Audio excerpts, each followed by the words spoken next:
Warning: the following content was created by a trained professional.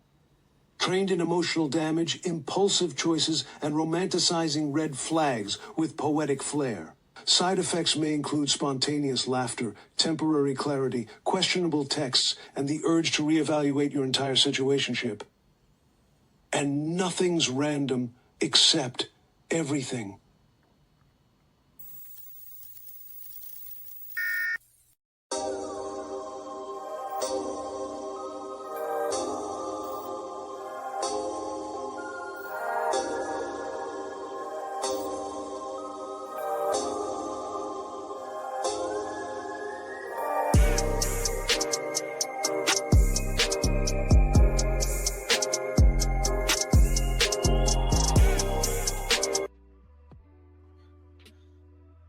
Welcome back, everybody. I'm not gonna lie right now. I'm a little drunk. I'm setting up some hookah. Jazz band still ringing in my fucking ears. The free shots are still in my fucking system. And for some reason, I thought it was a good idea to hit record. So if this episode goes fucking left, don't blame me. Blame the fucking bartender. And maybe White Castle too. This is Everything at Random, the only podcast where heartbreak, White Castle, and unsolicited text messages all sit in the same fucking damn table. And let me tell you, tonight was one of those fucking nights. I was vibing out. I went for happy hour turned into more drinks and food and everything. And it was great. It was a great vibe. It was a great hang. It was a great chill. Whatever it is, it was just great. And I do what I normally do. I start drinking. I start connecting with people. It was a jazz night, so they had a live band there. The piano player, which was a nice dude, from fucking Idaho. Never thought I'd meet anybody from Idaho outside of outside of a fucking potato sack. You know what I mean? But there he was. You know what I mean? Cool dude. Said he was chasing music in New York and that he has a singer there with him, that she was also chasing music. She was from Australia.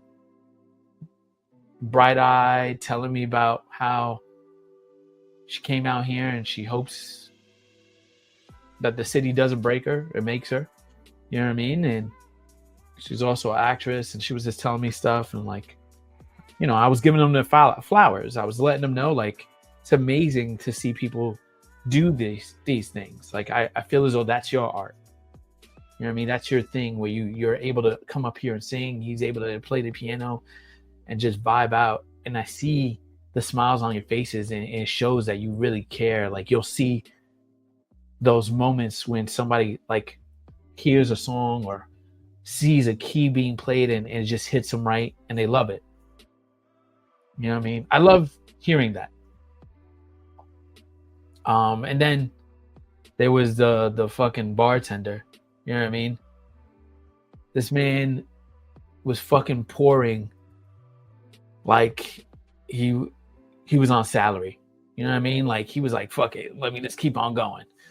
Those shots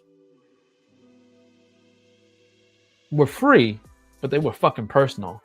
They hit just fucking different. And that's what I love about nights like these.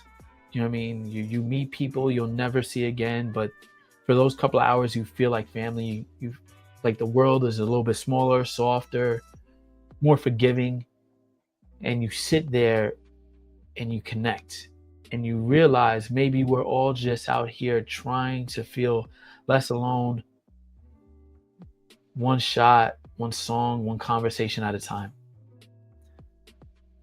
But then you leave, okay? For just a little bit, and the music stops and it's quiet. And that's when that dumbass in me decides to send a text message I shouldn't have. But we'll get there. Right now, just sit with me in this moment. You know what I mean? Sit in that moment of you drinking, chilling, vibing, music playing in the background. It was jazz. It was great. You got food on the horizon. For me, it was White Castle. All right. This life we live, It's messy, it's random, it's beautiful, and just a little drunk enough for all of us to just tell the truth in those moments. Okay? So let's get into it. I was drinking, shots were flowing.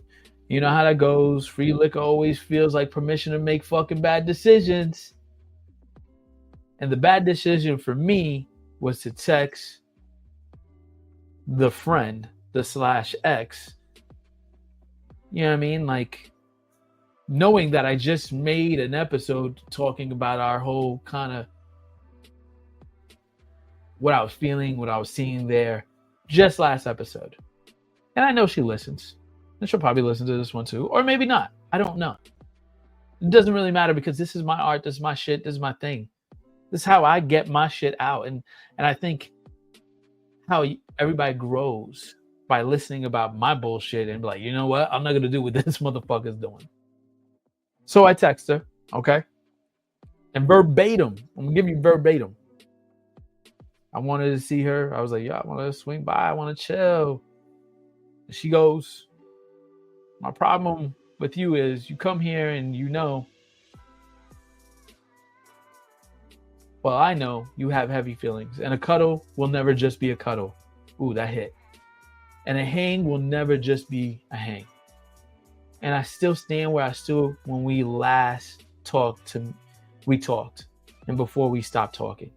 And I believe you stand where you also stood when you last talked to me. So we got a bit of a situation here. And I was like, I looked at it, I was like, damn. She definitely listened to the last pod.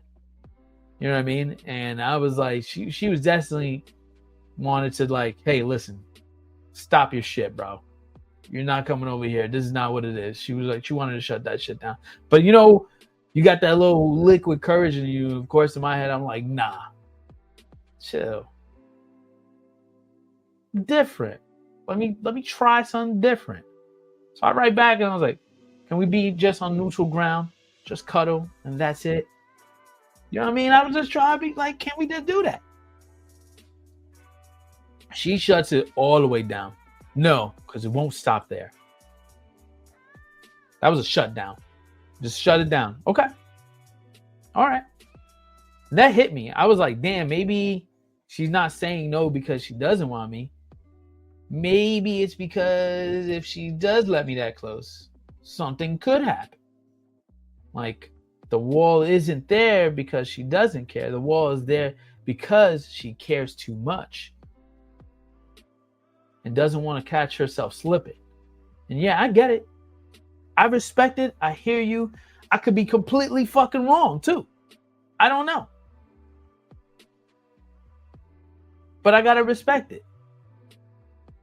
But let's keep it real. Don't act like none of us has fucking been there, bro. Let's not act like we don't fucking think about these shits or do these things in the moment. Because you're listening to me and you're like, come on, bro. You should know better. I'm like, no, we all know better. We just don't do better in those moments. Let's keep it all the way 100. Don't act like you never text somebody you shouldn't. You try to make it seem random, like, oh, I just thought of you. When really, nah. That shit was premeditated. You've been thinking about that person. That shit's been on your mind. Shit, you rehearsed it a few times in your head, like, you know, if I say it like this, or the drinks are just right, or maybe I hit them up at this time, and then you backspace it, you write it, you backspace it, you write it. If I send this, and then boom, you send it, and it's instant regret when you send it. And that was me. I acting like my drunk ass was sending a spontaneous thought. It's not. It's not a spontaneous thought. It's well fucking thought out. You know what I mean? But that is what it is. Okay? So after that text exchange, my brain was fried. And I was like, let me walk back into that bar real quick. And you know what? They were about to close up for the night. So I was like, and they were pouring shots. And they was like, oh, family's back. Bro, I felt the love right again. Boom. We're hitting shots. We're talking shit. Yo, you gonna be here next Tuesday? I'm sorry. Yeah, it was a fucking Tuesday. Fucking sue me, all right? Relax. It's Tuesday. All right. I'm sitting there, a little drunk, and that couple of more shots hitting me just right, feeling rejected, overthinking. And what do? Where do I fucking end up fucking going? White Castle, baby. Because apparently self-sabotage doesn't just stop at the heart. It'll also go straight to the fucking stomach. Listen, White Castle after midnight is not food. It's punishment. It's therapy. It's you paying $14, questioning your fucking life choices in real time. You fucking drive up to that line and you look as broken as all those people there. There's people arguing in the cars. There's fucking bums trying to steal your food. You know what I mean? There's drunk dudes like myself trying to order something and order everything off the menu. There's always somebody crying that's parked on the side and eating their fucking feelings away. And here I am, just another fucking drunk dude, just trying to feed the family of raccoons in my fucking soul. You know what I mean?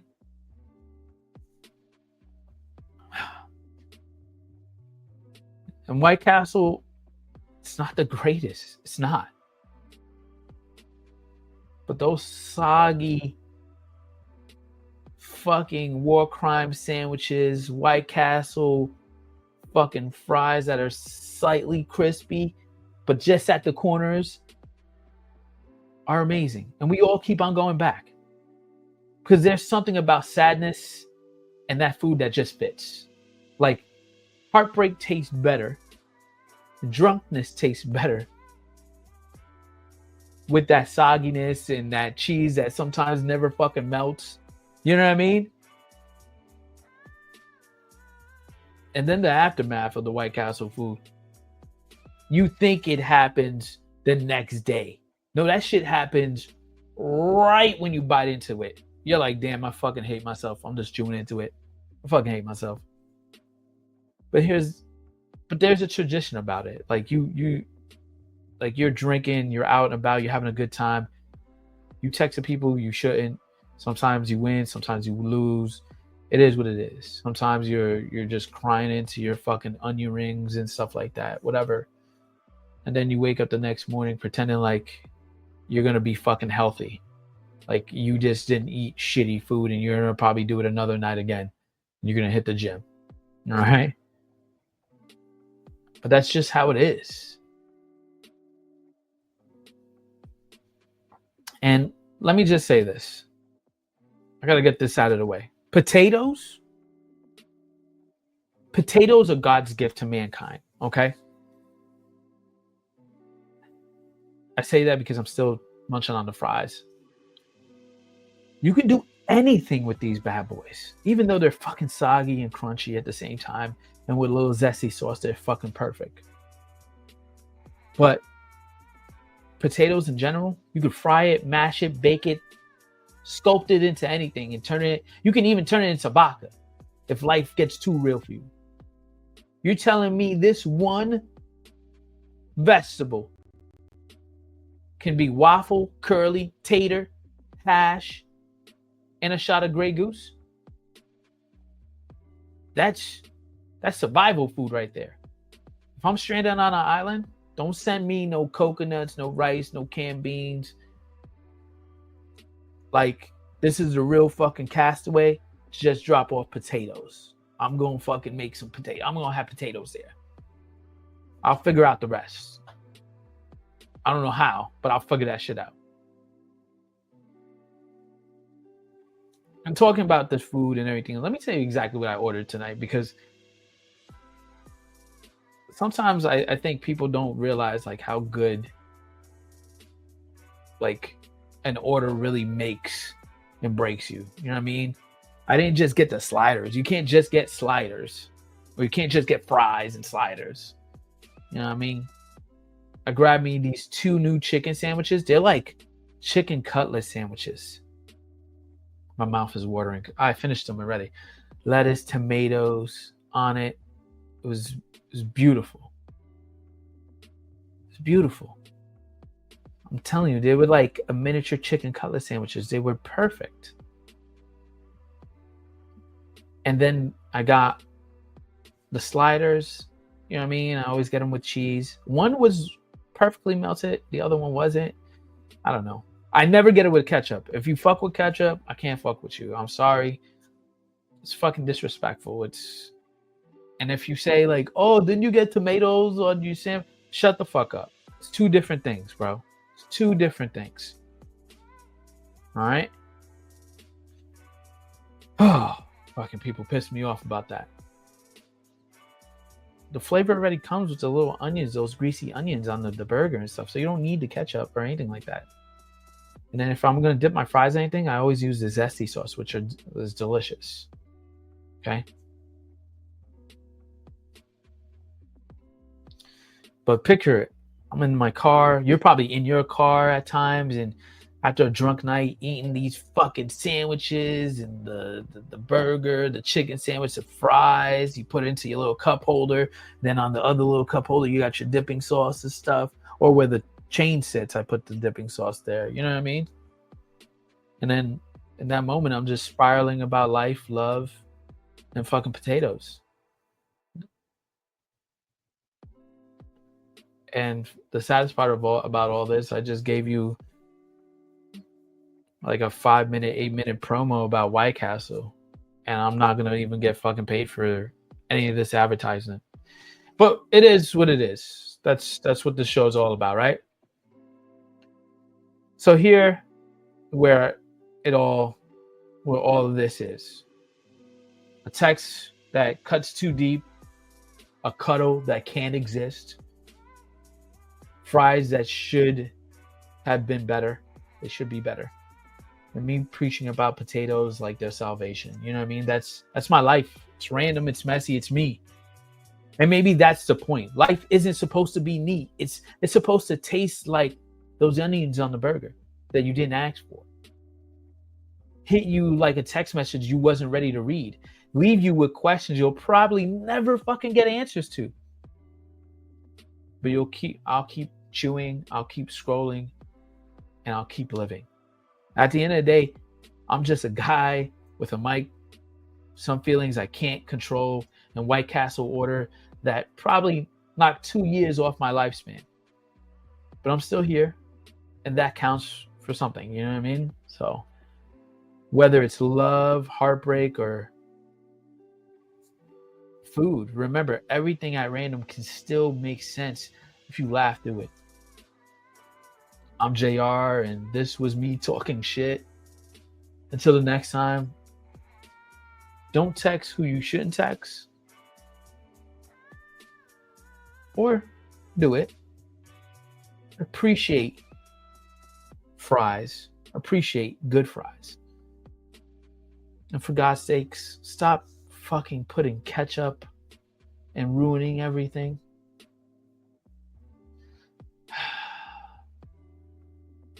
That wasn't that bad.